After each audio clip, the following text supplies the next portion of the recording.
Okay, so anyone can let me know what we did last time. Explain me.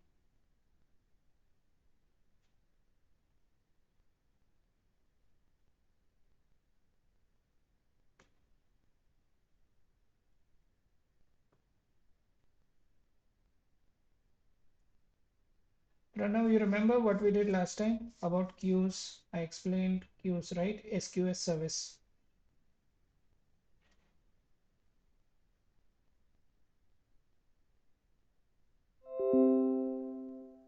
Hello, can you hear me?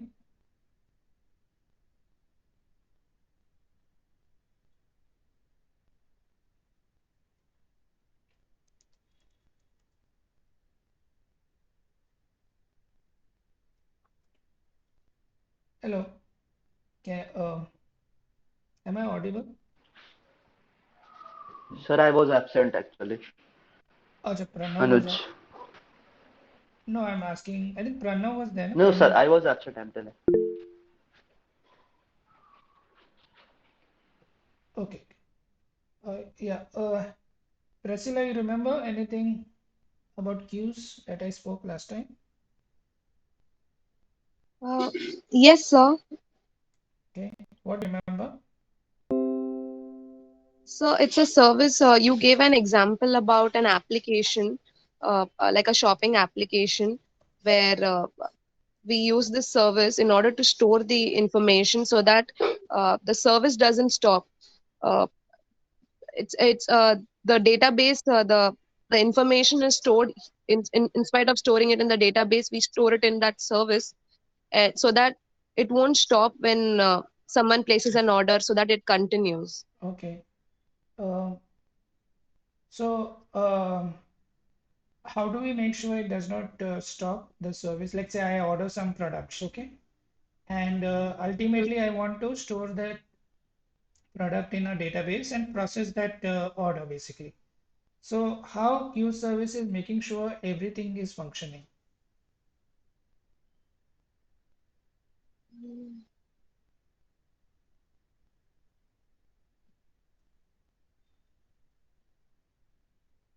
Sorry, sir, I don't remember that.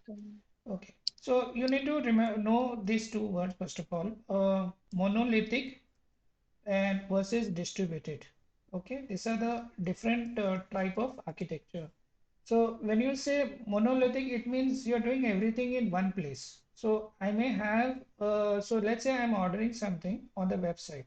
So customer orders on website, then we take that order information and we store order information in database. And based on that order, we need to, maybe let's say uh, transact that order in the sense payment information or whatever information.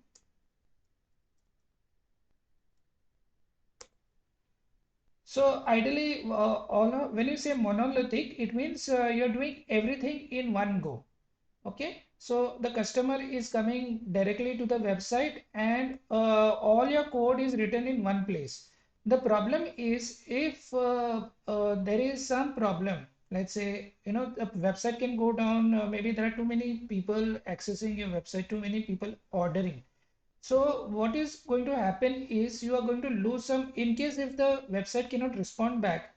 So from the top to down, assume customers are coming in. Okay. So this let me so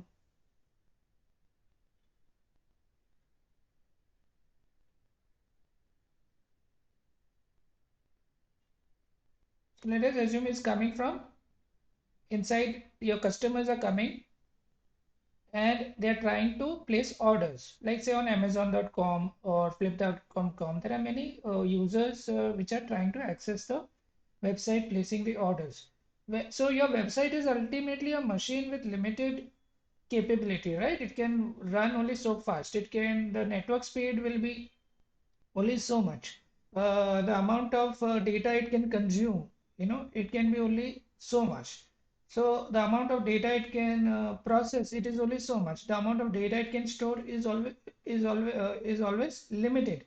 Everything has a limit, and after some point, the website itself can crash down. That's why if we go to the bank, we have multiple counters to maybe sometimes address more customers. Where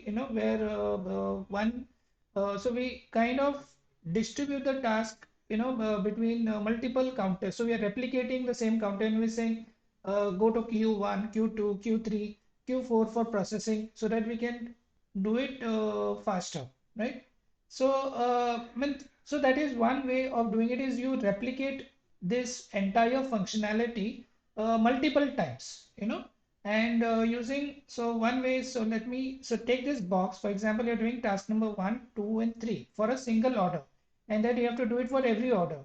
So if you want to handle a lot of orders, one way is making replica copies of the same application, where each and every application is a duplicate of each other. So whenever some request is coming in, if there are 1,000 people coming in, you can divide the request, equal number of requests. Let's say there are 999 requests, then 333 requests can come to the first application, second application, another 333, and another application, another 333. So maybe this application can manage 333 customers, and all these applications are duplicates, which means I'll just say the order application is O, so all these application is a order processing application, and each order application is doing the same thing: customer order, store order, transact order. Everything is in one place over here. Now, having this kind of architecture, first of all, lets you handle the number of customers. And how do you distribute between the two? Which service are you going to use to implement this architecture? Can anyone tell me which service are you going to use in AWS to implement this architecture of duplicating a website or duplicating your application, multiple times, so that you can manage a big load of customer requests? Which service are you going to use? So I am looking.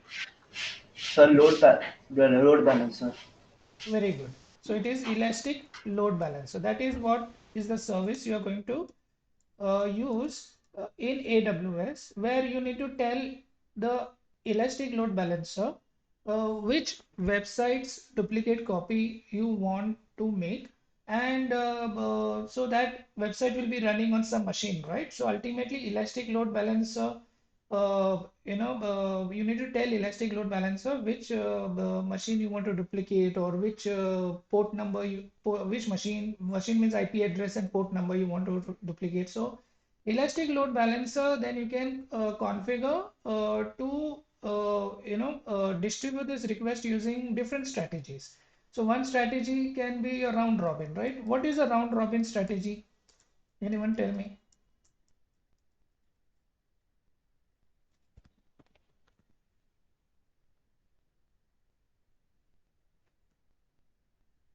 A round robin strategy is the request goes in round robin, in the sense, first time it will go to the server number 1, second request will go to server number 2, third request will go to server number 3, the fourth request will again go back to server number 1, the fifth request will go to server number 2, the sixth request will go to server number 3.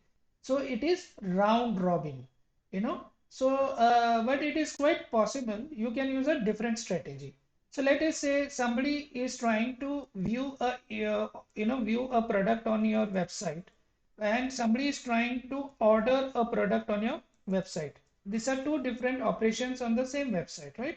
Viewing a product just involves looking at the image. Ordering a product is maybe a very important service. So you can configure your ELB using depending on the type of data that is coming in. So,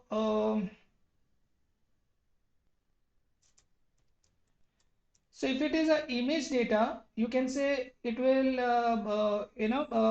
this set of machines will be handling, maybe you are distributing your request based on the type of data, or it could be distribution in that depending on location, means whichever is uh, you know if uh,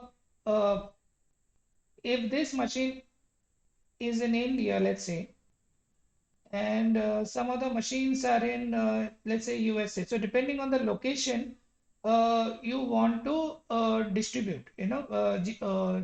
I think that is called geolocate. Something you'll have to look at it. But what is important, you need to understand the different strategies used to distribute the request when the elastic load balancer gets the request. So these are so I'm not going to go in detail over here, but you can just for your understanding purpose, there are different strategies to distribute your request.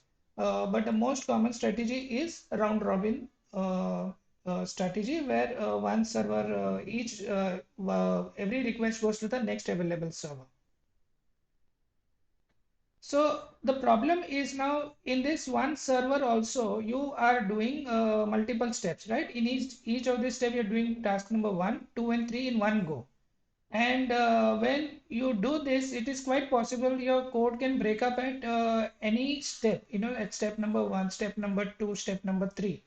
So if your customer is ordering something and your program throws some error and transact that order, what will happen for that order then? Your entire program, and the entire order is information is gone, and you will not know then what order came in and what orders were lost, because you are trying to do, first of all, not only manage a big amount of customers, but also each program was trying to do too many things at a given time.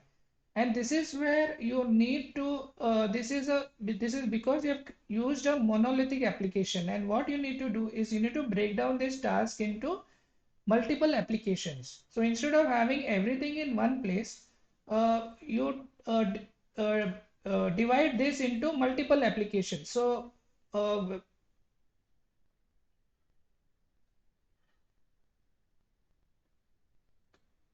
so you can say this application comes in, and there are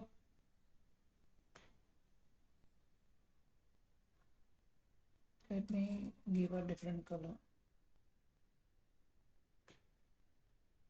This is broken down into three parts.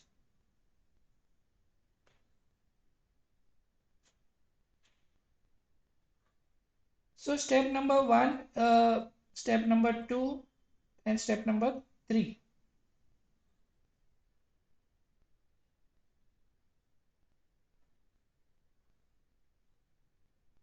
So here in monolithic application, when the step number 1 finishes, the step number 2 immediately gets executed. So the step number 2 immediately is waiting for the step number 1 to be completed, and step number 3 is waiting for step number 2 to be completed in a normal program, right? 3 lines of code are there, then the second line will be executed only after the first line, and the third line will be executed only after the second line. But in if you kind of create a you decouple this application, so that's a word you need to remember. This kind of breaking down of a single application into, or single function or single application into multiple functions or multiple applications, is called decoupling. And whenever you're decoupling, you are invariably creating a distributed architecture. But definitely it is distributed, right? It is not in one place. So whenever things are separated out and then you make it communicate with each other, you're creating a distributed architecture. So now the thing is, so this fellow can communicate to this fellow can communicate to this, and this fellow can communicate to this. The question is, since these three applications are different now, how will they communicate with each other? And that is where you can use queues. So let's say this fellow, so you can use queues anywhere. So let us assume, so queue is like, we have some message to be sent to some other application, and that message application is put in a in a some kind of a, let's say the way we use arrays, right? We keep on adding it to the element to the array. So queues are in a way storing receiving the request. So how do I draw this?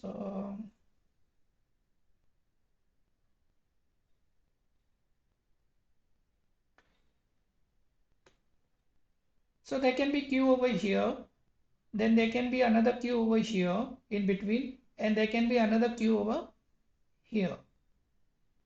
So now queue is a separate application all by itself. It is not really connected to any application. So you need to remember that. Okay, all these applications are not bound to each other. We are creating a distributed application over here.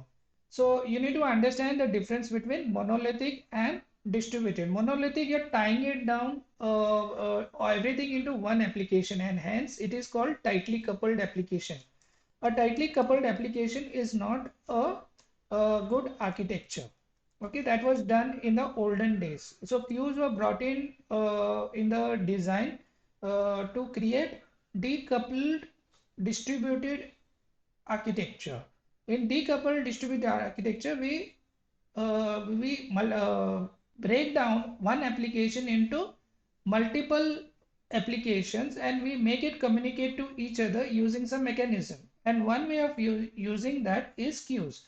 Queues, the biggest advantage of queue is it is disconnected from both 1 and 2. It is running, but the responsibility of putting this message, if this main website wants to send a message to 1, it will put the message over here, put that data over here. So this data comes in over here, and number one, what it will do, it will poll, so it is polling for messages, means it is asking every time it is sending a request, are you has any message come to me. It is like you're just going to a post office and saying, asking the postman, did any letter come for me. So the postman says no, it did not come. Then tomorrow you go again and you poll the postman and you say, postman, did any letter come to me. So you're polling every time. So every time you the application number 1, which is your customer order on the website, is polling. What it is polling for? It is polling for, has any order come, has any order come. So this application on the website, all it is responsible for, it has to put the orders on the queue, and that name of the queue can be anything. So we'll say this is a orders queue. So that is what, now what will happen regarding that order? The website simply, so what will happen is this code will change over here. So you will say place customer orders on website on orders queue. That is all that you need to write the code over here.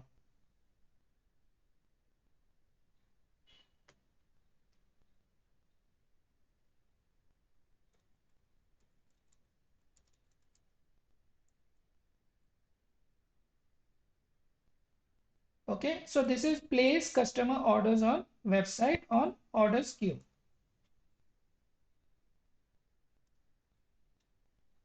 So what this fellow is doing, this fellow is just taking the order. So what will happen for the other code? The other code, you will just remove it from here. You don't need it over here. So now how is this code looking? It is looking very sleek. It is doing very minimal tasks. So the response time for this customer, for this particular website, will be faster because it is not doing all the tasks, right? So then the question is, where is the who is going to store the order in the database or something? Now ideally maybe number one only can store the order, where this application can can store the order over here. That is possible over here. So, or it could have put it in another queue, which is picked up by another application just to store the database, store the information in the database. But right now, let us assume the orders are coming in. Number one is placing the order. it is put in the queue. This number one application is polling for messages, means for orders, and as soon as it receives the order, it stores it in the database over here. So this could be your architecture over here. So this is your database in the backend. Now the thing is, you had one more step, right? Transact the order. So what this application can do, as soon as it stores the order, maybe it puts it on a second queue, which is called transact order.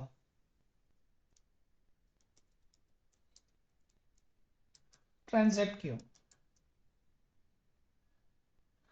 This second application now, what it will do, it will say read, get new orders from transact queue. That is the code you're going to write inside your second application.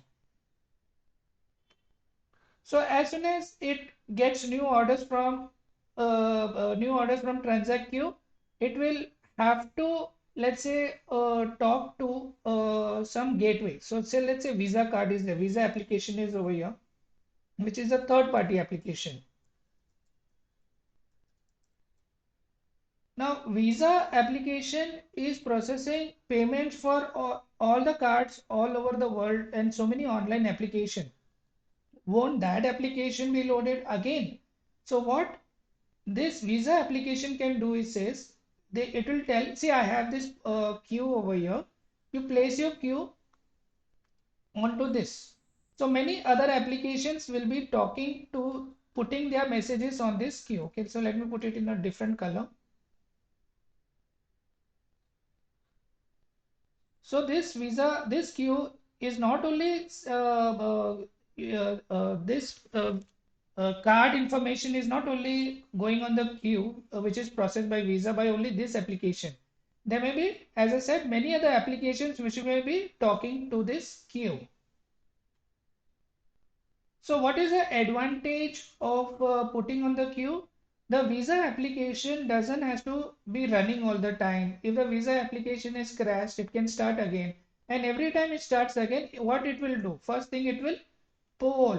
It will poll. So this fellow is also polling for information, whether there is any cards to be processed or not, and it will one by one take one card information, and in the loop it will process the information. So it will have some kind of a code over here. So the code in the Visa application could be for every card processing request, process card, and you can say return status.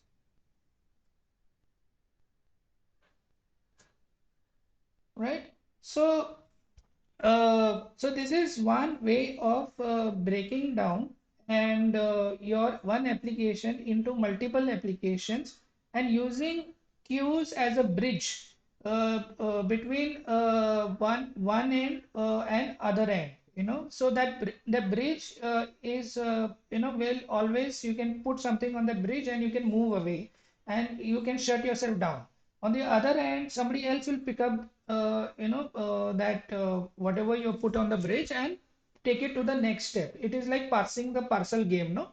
So how can you move the ball from one end to the other end?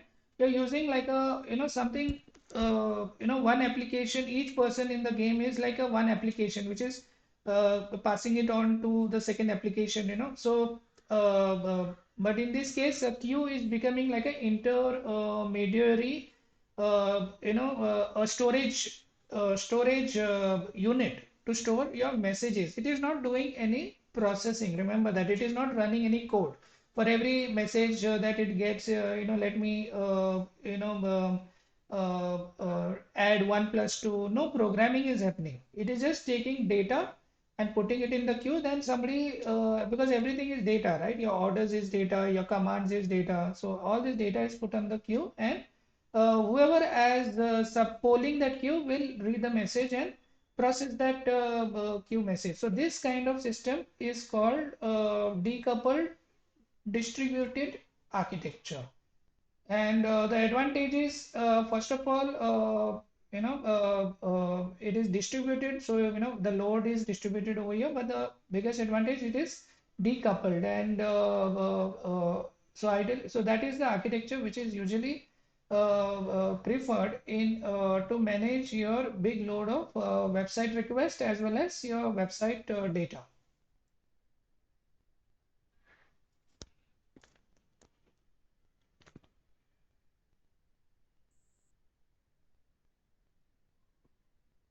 Okay, so having understood that,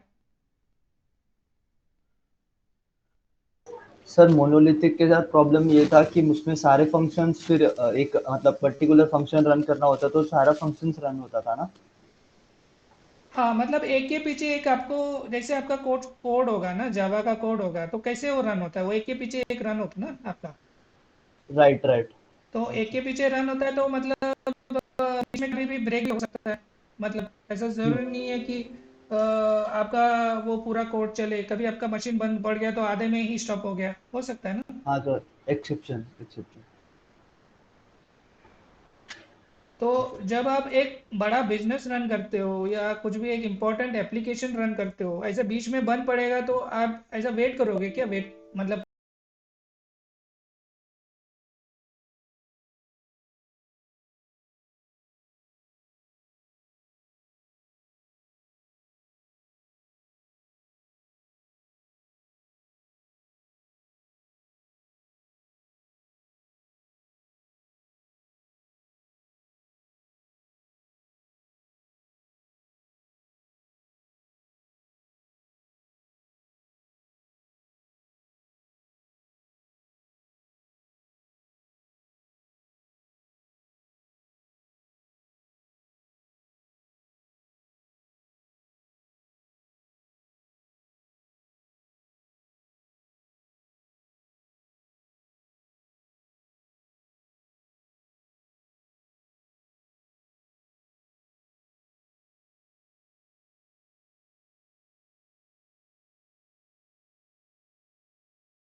So when you're working in the cloud, the architectures, cloud is definitely a medium through which you implement your applications. And in the earlier days, also when we didn't have cloud inside the premises, this architectures was used. Okay.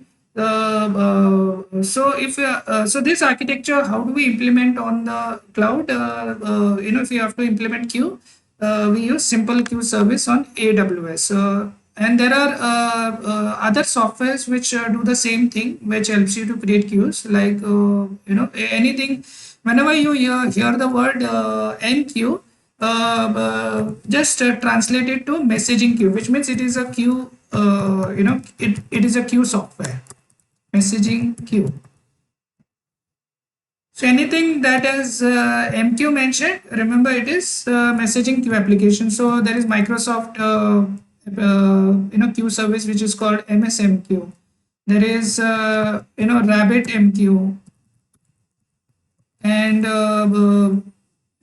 different softwares may be available to implement your queue services, and they all do they implement the same concept of receiving the message and passing it on the message to somebody. It doesn't pass on the message to somebody else, but somebody has to poll for the messages. Once the message is polled, that message goes out of the queue. Okay, so that queue becomes becomes empty basically, one by one, as it keeps on moving out. And you may define different rules also on the queue, like how long you want a message to be in the queue, or if the message delivery was not successful. 3 times somebody tried to pull the message from the queue and something went wrong, and the message was not pulled, or for whatever some error came in the queue itself. Then the queue service, what it will do, it will take that message and put it in another queue, which is called the dead letter queue. A dead letter queue is stands for DLQ, right? So the DLQ will be is a set of messages which was not delivered to your target destination. Nobody was able to pull the data from your queue and process it. So, but the queue is also has a limit, right? How much messages it can store, how long it can store, what should be done after the message is delivered. Will the message be has to be given to more than one application? So it is not always necessary that only one application wants to read from this queue, right? There can be another application as well. So application number 2 and 4 can also poll for the same queue. So if that is the case,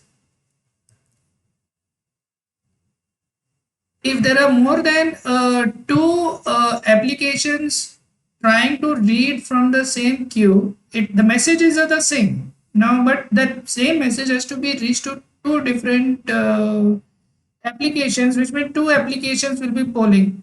So you have to make sure that when application number 2, in this case, let's say, reads the message from the queue, the message should not be removed by the queue service from the queue. So you need to make sure that kind of configuration is done. So all this kind of configuration, we did a simple demo last time of the queue, right? Of sending messages and reading the messages as it receives. Now this second application can be another service, right? Second and third. So let me just remove this now. And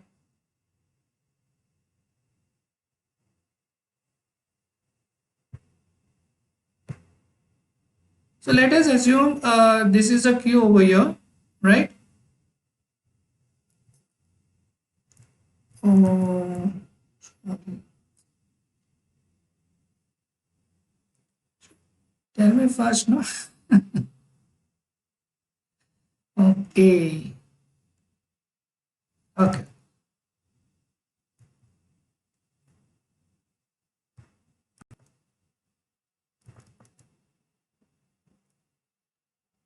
So what I was, okay, now can everyone see my screen?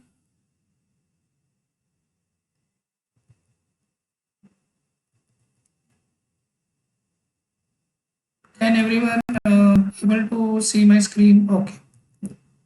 So so let's assume this is a queue. So what I was trying to tell you all earlier when you didn't see the screen was, what you were seeing is on one side there's one application number 1 over here, and so this is application number 1. It is doing one task, right? As I told you, it is part of the, and this application, the monolithic application has been broken down into multiple applications. So it is a decoupled, and queue is used as a bridge to communicate. And all these applications are running on its own, not dependent on each other. If one goes down, the others don't go down.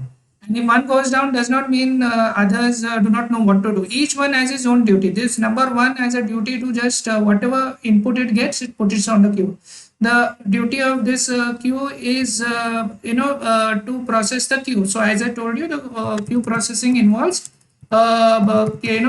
taking care of all the messages. It is like your post office taking care of all your letters coming in the queue. So and on the other end, there is a polling application number two over here, which keeps on polling, right? So the question is, once the message is pulled out, what happens to the message? So should we remove it from the queue? That depends on how the queue is configured.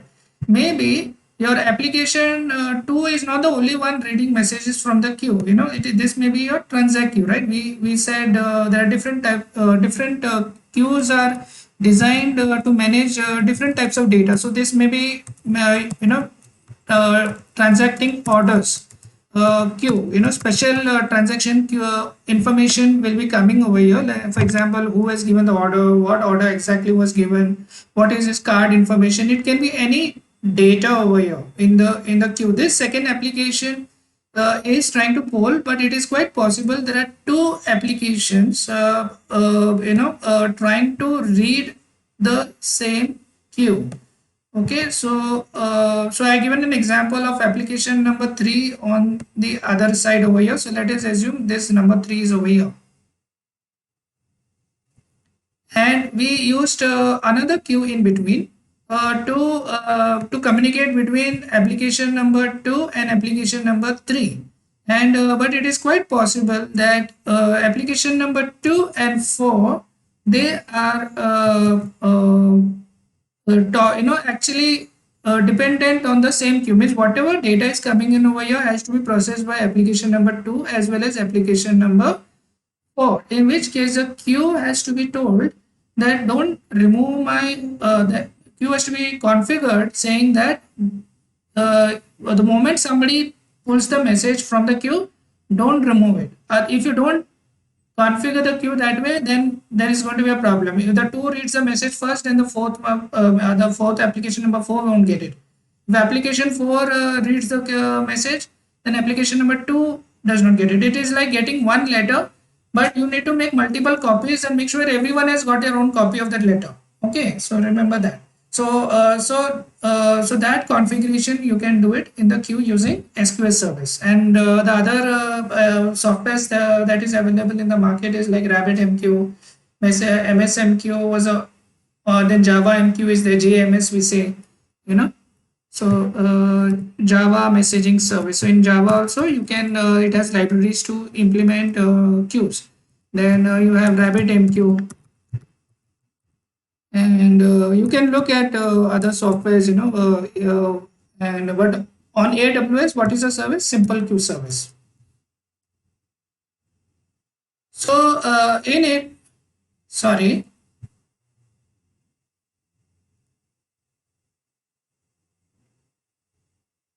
Yes, this is a distributed application. This is quite possible. The number 1 is written in PHP. Number 2 is written in Java. Number 3 is written in Python. It is like independent application. You've broken down your application into multiple components. One application is responsible only to send one email at a time. One application is responsible only to process every order. One application is responsible only to receive order. Okay, but you are making sure you're not writing everything in a single application. That kind of architecture can break down because of whatever the reasons I gave you, right? So you need to these days applications are decoupled and distributed. The opposite of decoupled is tightly coupled. Tightly coupled means everything in one go. If it is a very tightly application, then one breaks down, when the second step also will break down for sure. And so this, especially when you're dealing with a very large number of data, then you have to go with a decoupled architecture. Otherwise, there could be issue if there is a large number of data and or there is a large number of process. So for example, Facebook wants to know Facebook has a website over your PHP website and wants to know how many people are clicking on the ad. So what Facebook will there are so many ads, thousands of ads and 10,000s of ads, and lot of clicks are coming in real time, that too. So real time data streaming, so there may be some real time data streaming application. uh, so there may be some this you can have a real time either here or either here in between. So let us assume for simplicity purpose that it is over here in between. This is your main website written in, let's say, in PHP. This fellow may be your real time streaming application. When are you going to use real time data streaming? When you have a very small size of data coming in, but you're having it in very big volume and very high velocity. Can somebody explain me what I just said? What is the meaning of volume and velocity? It is a concept of big data.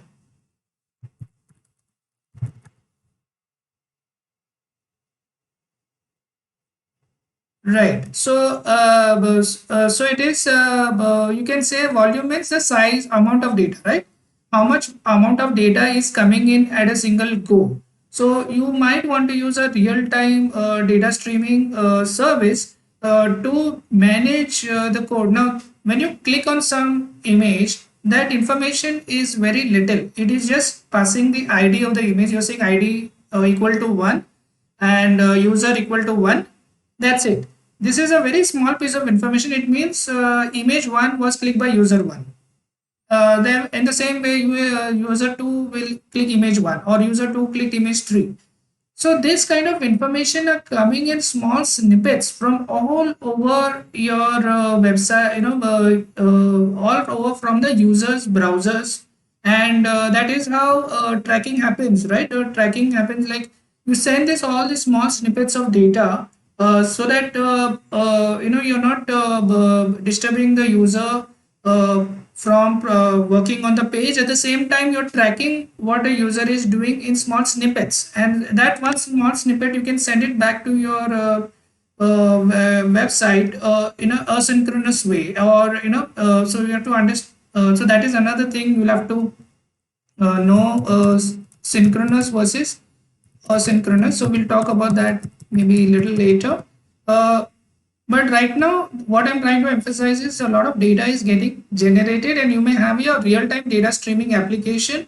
Which this real-time data streaming application, it is quite possible that some amount of this putting it puts it on the queue, and there is some batch processing on the other end.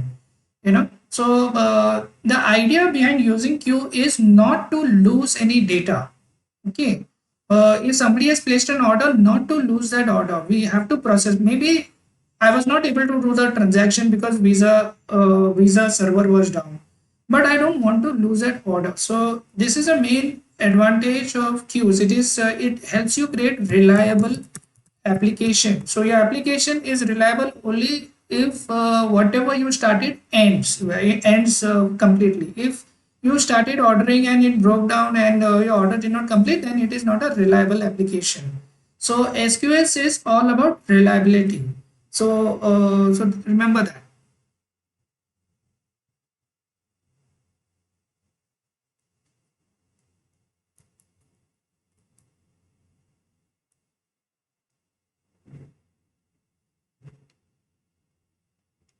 Now,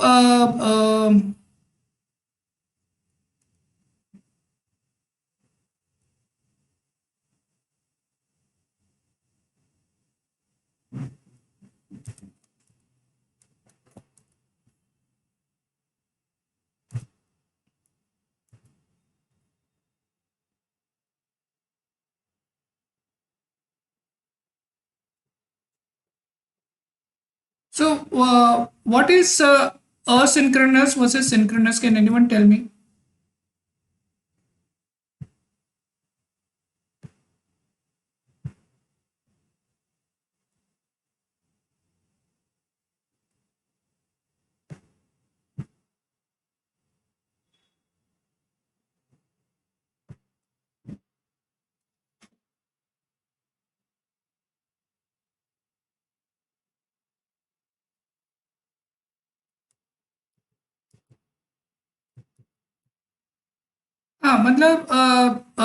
so you can say, for example, when one application, one function is called over here, okay? So I'm saying this function is called, let's say, process order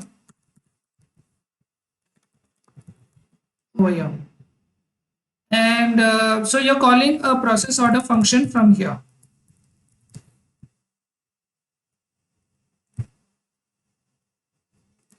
So app2 and application1 over here.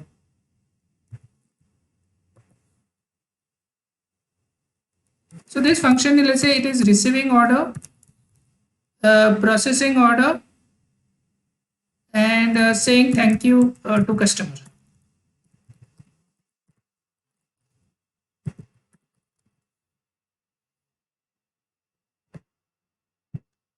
So ideally, in a monolithic application, receive order, let me just delete a little part of this part.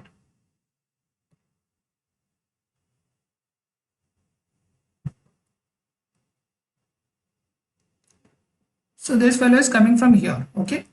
So you're receiving an order. So receiving order step will be done first, then the processing order will be done first. So it will go back and then come back over here and say I'm done, and then thank you message will be given. The time, so it will, the time taken to thank a customer will depend on how much time it took to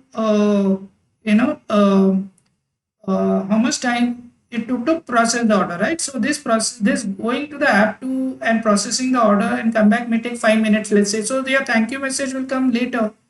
So this kind of coding is called synchronous coding, where the next line of code is waiting for the previous line to be executed.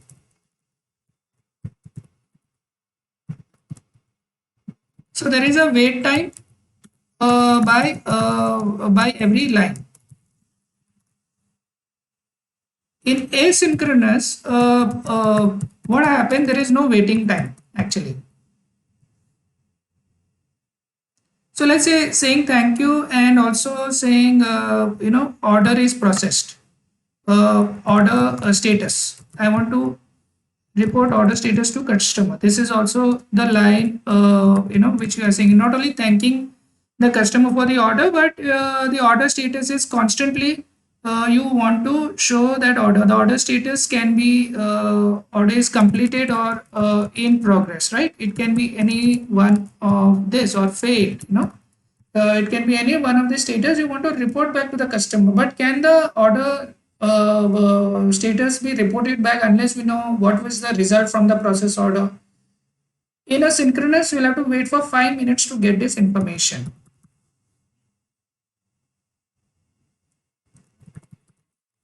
So because process order is taking 5 minutes. So that is why this kind of programming is not user friendly.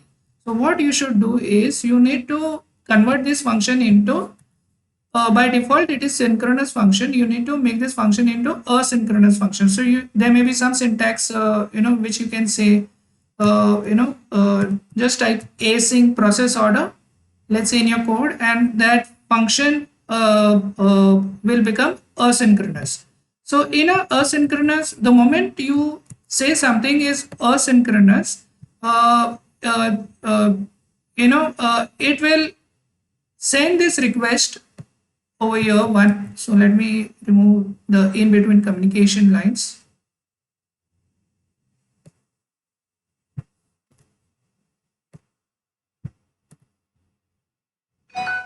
So in a if the function is asynchronous, it is a one-way direction only. Okay, it is not a second. It will not come reverse.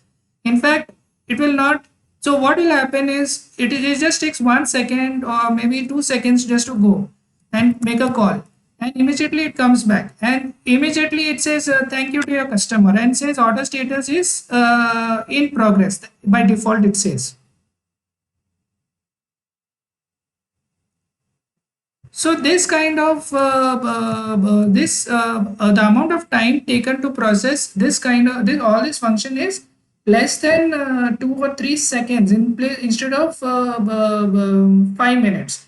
But how do we know when the process order is completed? How do we know that order status has changed? And that is where when you are processing the order, you have to tell process order. You need to we need to write a function in such a way saying report order function. You need to call later whenever whenever the return value comes in.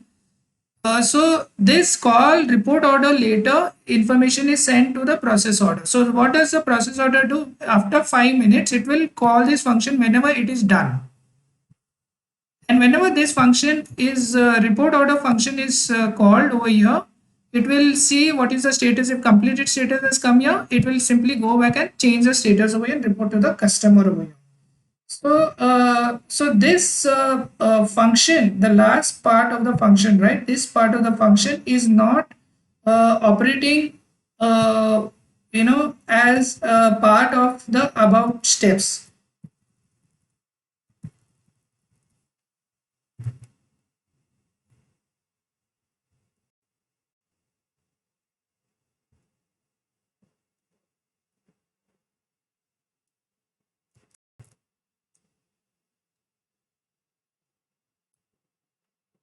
Okay, so maybe the first time when order status is called, it is called synchronously, and it is saying it is in progress.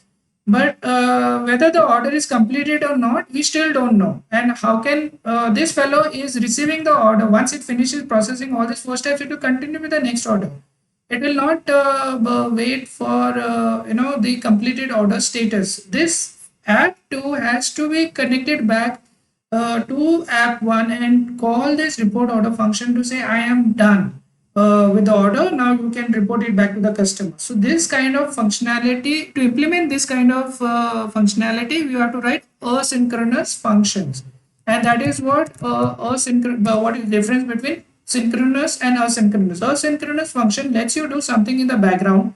So for example, while you are browsing the website, somebody wants to track you, you know but that tracking cannot interfere with your browsing, right? So what the tracking application will do, it will have a backend asynchronous function which will go in the backend and keep reporting whatever is happening over here without disturbing your browsing mechanism. It is running on two different threads. You can see two different threads mean two different processes. So the machine is not stopping, it will just make sure that it is using its tasking strategy. It will execute both the processes at the same time, or as per your the way operating system works. Okay, so I hope you all have understood synchronous and synchronous. And definitely, as I said, the queues. If you can place your queue over here, or you can place a queue over here. If you're placing a queue over here, then definitely app 2 is returning the information, and this fellow is app 1 is becoming like your consumer, right? Who is taking these messages after the queue.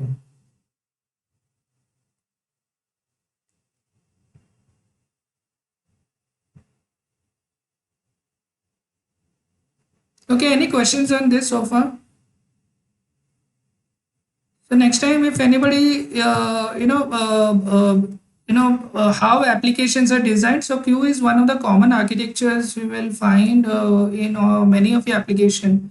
And you may find if there's a lot of data that you're dealing with, big data, then real-time data streaming will be used. So can anyone tell me what is the service used for real-time data streaming in AWS?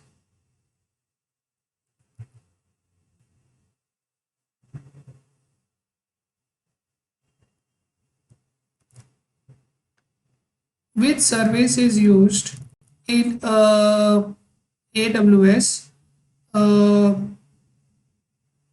to manage real-time data streaming?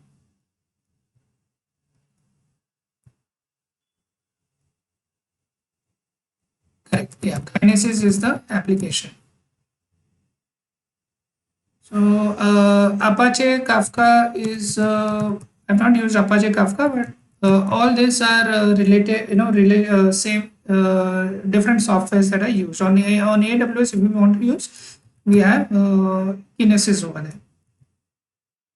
So as I said, told you, there are many. You're going to get many questions on, which service is used for doing this, which service is used for doing that. You have to go to that AWS website, and last time I mentioned that you'll need to, make a list of uh, all services, right?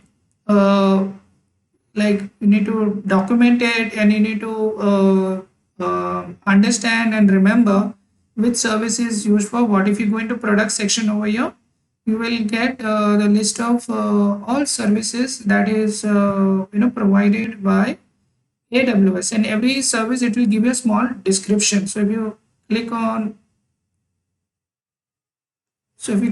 products, so you get a list of this is the high level categories. It gives giving an example over here. So in analytics, there is Athena. So if you want to query data in S3, you want to use S3 like your database, and you want to fire a SQL query, then you are going to use Athena over here. So all this, what is Amazon ER? It is Elastic MapReduce service. If you want to implement MapReduce, which is a parallel computing distributed technique, then you have to use EMR. Then how does it uses Hadoop framework underneath to implement this MapReduce. Amazon Kinesis analyze real-time video and data streams. So you need to document this, and your questions can come on about any of these applications. In compute, what all we have? EC2. So there can be question on, we want to create virtual server in the cloud. Which service should we use? Then you go for EC2. We want to manage the load on the website. Which service should we use? Elastic Load Balance. We want to run a serverless function. Which service should we use? AWS Lambda. Run code without thinking about servers.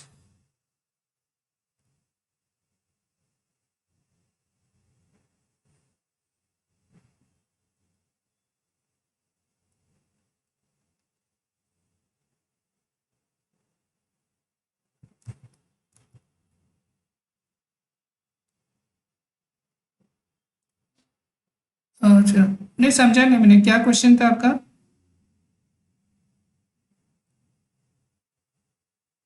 हम्म,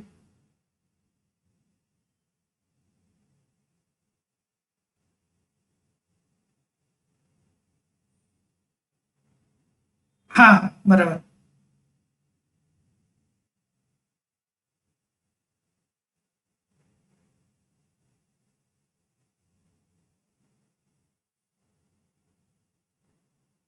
नहीं, वो क्योंकि आपने वो labs अभी तक किया नहीं ना सर आपने. अब अगर लैब आगे जाओगे ना, वो लैब में, तो ये पुट्टी से कैसे लॉगिन करना है remotely on to your machine, वो सिखाते हैं उन लोग. तो वो लैब्स में है आपका. वो मैंने आपको दिखाया नहीं पुट्टी से कैसे करते हैं, लेकिन वो लैब्स में है आपका. अगर आप वो पूरा सब लैब्स करते हो ना, तो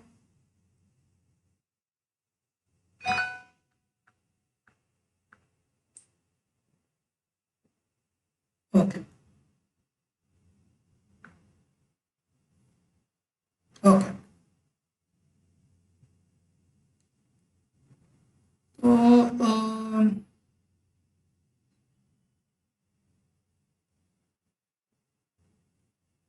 I just want to talk about one more service now, which is an important service, which is called SNS.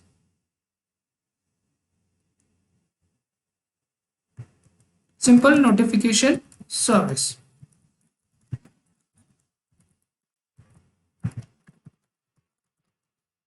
So you can think of simple notification service like like a event notification service.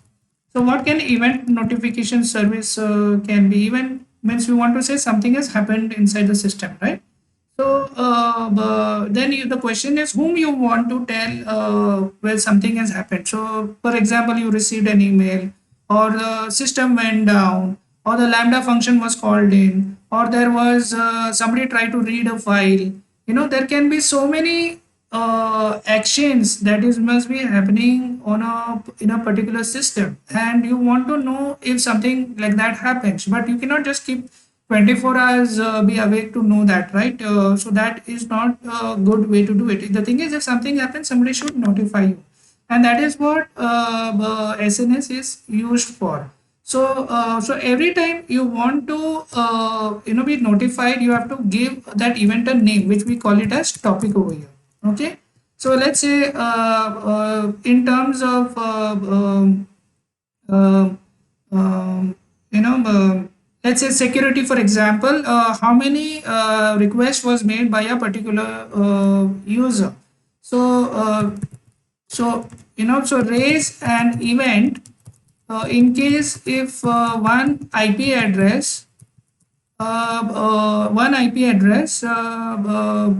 request the same website for 1,000 times in let's say in 1 minute. So definitely when something like this happens, you want to know, because this can be a potential DDoS attack, right? This can be a distributed denial of service. Like when user is trying to make sure your system goes down by making multiple requests, like huge number of requests in a short amount of time without really for no reason. So you want to make sure this IP address is blocked, but how will you know this IP address is making 1,000? So you can raise a event. And how can you raise an event? You can create a topic over here. Basically, whenever so there is some program, let's say over here, which is uh, your Intrusion software, is tracking what is the amount of request that is coming in. So you may have your threat detection software over here, let's say, which is monitoring your threat detection software, which is hosted on my website.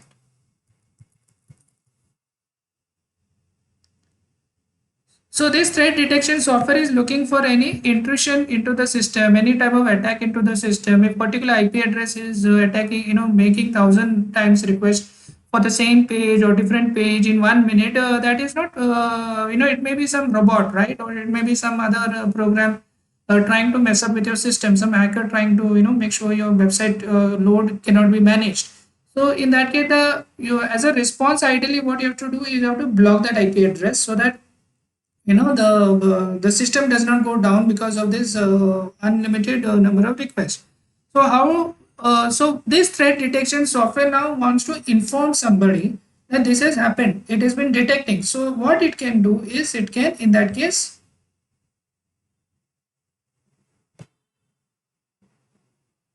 it can publish uh, a message to the topic over here.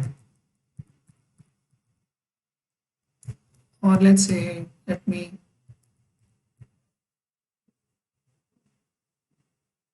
so this topic can be created in your SNS over here, and the publisher, so the application who is sending the event is called a publisher.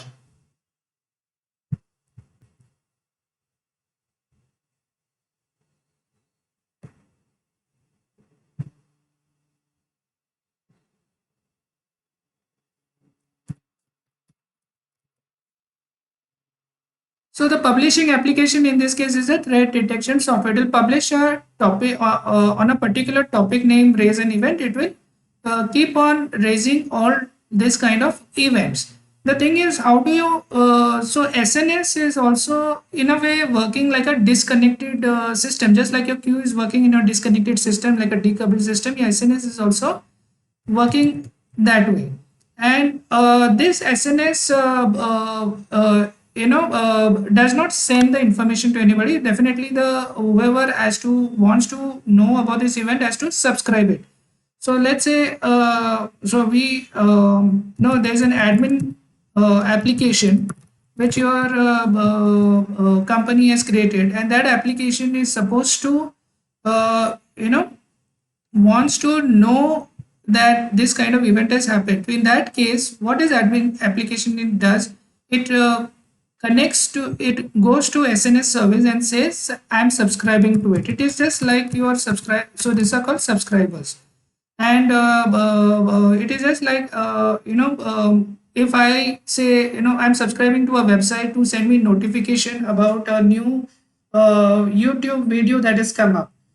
So every time a video is coming up, it is put up on the SNS, and whoever has subscribed to it, whichever accounts have subscribed to it, so there can be n number of accounts, right, all over the world. They can all subscribe to one particular topic, and anytime that event is raised, it will read that information or send an email, depending on what who is subscribing, right? So what you can do is, let's say this is your YouTube, not your YouTube, but Google has a YouTube application.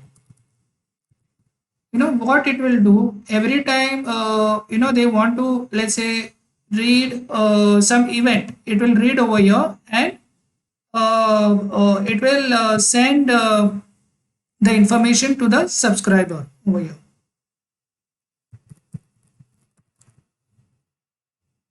So, so YouTube application itself is a subscriber, but YouTube application internally has many subscribers. So this is one way you can do it, or you can, connect any number of subscribers to a particular topic over here.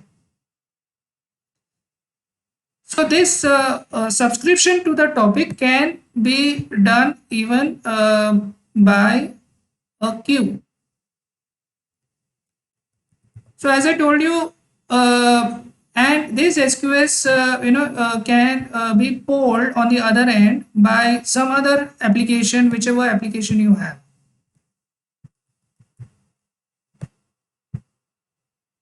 Not only SQS can subscribe to a topic, but not only your application can subscribe to a topic, even some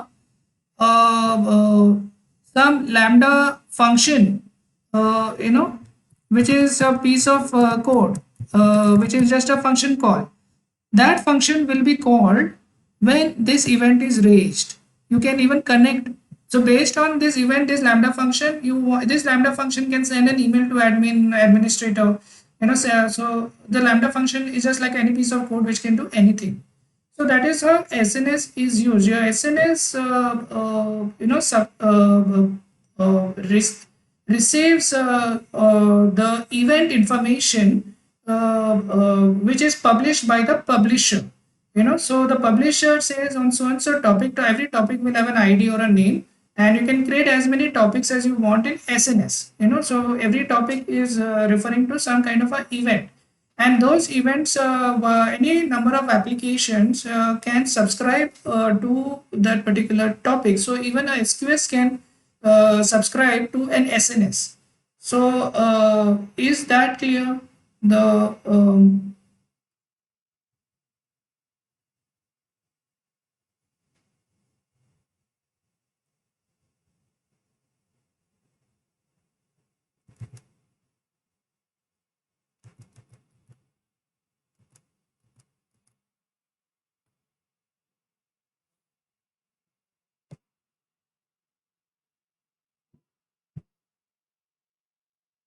So there are different links I'm sharing now. You can, if you have time, you can experiment with AWS Learner Lab. As I said, if anyone wants Learner Lab access, you'll get 100 hours of AWS on that. But definitely not everything you can do in that Learner Lab, but you can do many things. This experiment you'll want to try. It uses SQS and SCS also. What is SCS? SCS is your simple email service. So this is used for sending emails and automating your emails, right? Also, for example, when you receive an email, you want to send a thank you email, or you want to say we are not available, or when you send an email, you want to make sure it has received on the other end, it is not bounced. So simple email service is just like your email inbox, email server, which can be used to send, receive, and process your emails. So this SQS can, on the other end, can be attached to SES also on the other end. So I hope you understood the difference between SNS, SQS, SES. Uh, uh, uh, SNS is mostly for events, okay, event mechanism. And if you want to process the data, then SQS is used, and SES is used as an email service. So, okay, uh, can you hear me now?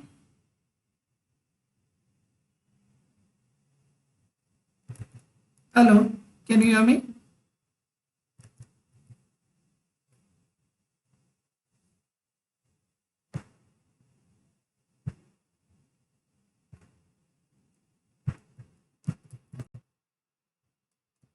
So you can try all these things if you have time. Especially this first one, which I feel is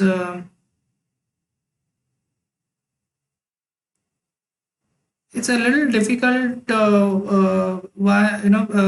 tutorial in case if you have not done if you have not used SQS, SNS, and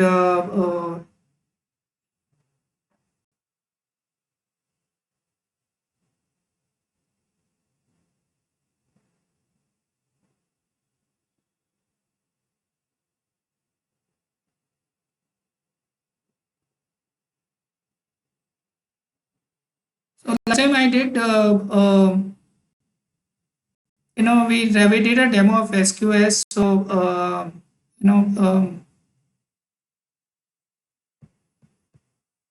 um, you need to be little be used to doing this kind of practicals and this kind of services. You should be able to uh, implement it. So you see that SQS is coming. This is a different type of architecture where something is put in the queue. That queue is publishing to the SNS, and the SCS is subscribing to the SNS. And SCS is your email service. The email is going to the user over here. So every time how the email is sent, somebody is writing an email over here. That message is going and storing in the SQS. That SQS is published on SNS topic. So SQS is attached to that SNS topic, and that SNS topic this but SES service is subscribing to that topic. So every time there is an event happening, every time there is an email over here, this SES service becomes awake and it takes a message from the SNS and passes it and sends it to the particular user. So you can try this practical.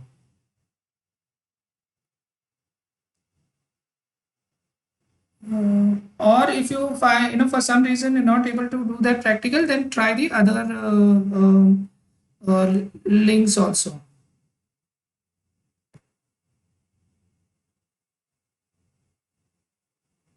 So any one of the means practical you try, like this one is very simple. I feel the most simplest SNS is simply it shows you how to create a topic and how to publish to a topic, how to subscribe to a topic.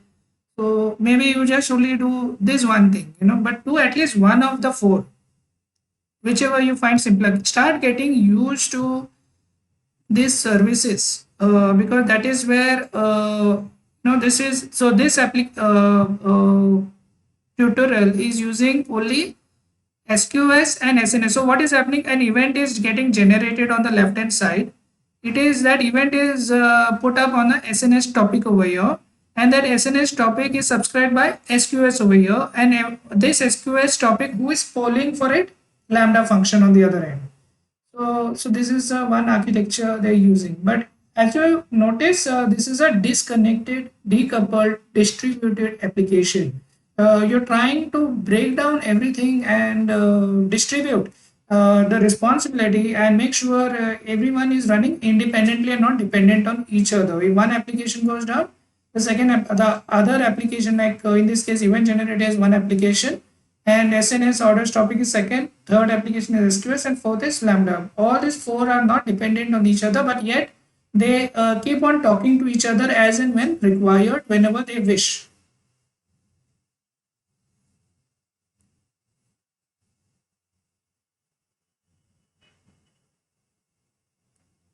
Okay, any question? Uh, um, Tuba, you had any question? I didn't understand. This link is for second.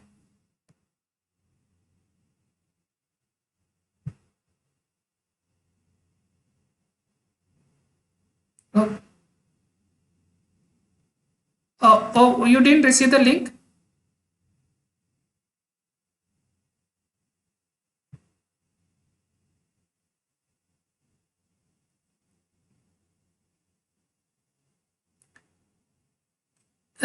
Sorry. Right. Oh, the three links.